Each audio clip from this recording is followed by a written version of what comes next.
They should not have to worry about the safety of their children. A student manages to bring a gun into a Dallas ISD classroom, a campus equipped with metal detectors. A Dallas ISD student was shot in the leg while in class this morning. I'm Clarice Tinsley. That student is expected to survive. The suspect is in custody. It happened at Wilmer-Hutchins High School. School leaders say people in the classroom, including the teacher, prevented this shooting from becoming something more tragic. The shooting, which happened around 10:30, prompted a flood of parents to the school to collect their students. Emotions ran high among them, and the superintendent of Dallas ISD wanted to assure them that this isn't something she wants to see. She says along with the leaders of Dallas ISD police, they will work to keep this from happening again. I have instructed him to explore every single option to evaluate our vulnerabilities and how we can mitigate these so that this does not happen again.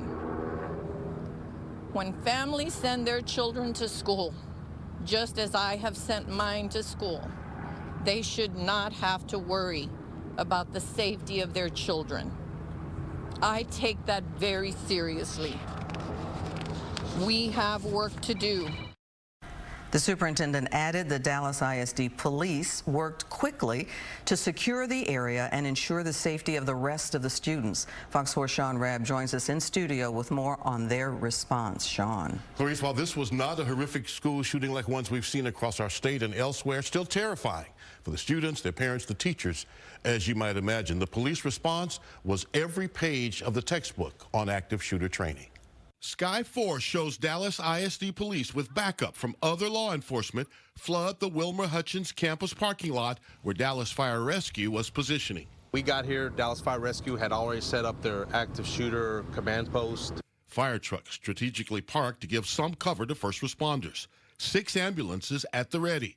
Firefighters and paramedics wearing helmets and protective vests should someone start shooting.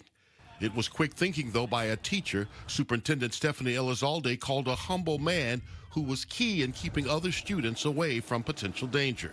He was able to direct the student away from the campus so that he could take care of, first, the injured student, and secondly, to ensure that the alleged suspect did not enter into the rest of the school building.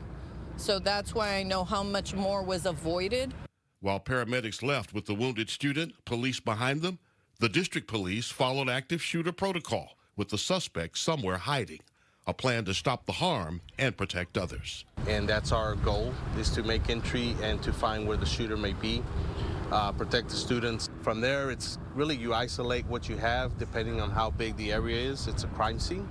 On the ground, active shooter response teams in SWAT-like gear with long guns. About 11 o'clock, officers brought the frightful episode to close near the Eagle's Nest, the football field.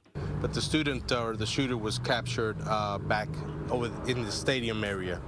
Officers saw him and contained, and then he surrendered. Once the threat was removed, students and parents reunite. But from there on, it's just you start then getting to the point of the reunification. Right, which is the process you're seeing now, and it's just a slow process. Still, security questions to be answered, like the one on everyone's mind, how a gun got in the school. We have the cameras, which we're going to utilize to determine exactly what was asked. How did this come about? Well, a big sigh of relief this evening, but how did it happen? Was the gun missed, or did the student manage to enter the school through a door that was not secure? All of that and more questions to be answered in the days, weeks, and months ahead.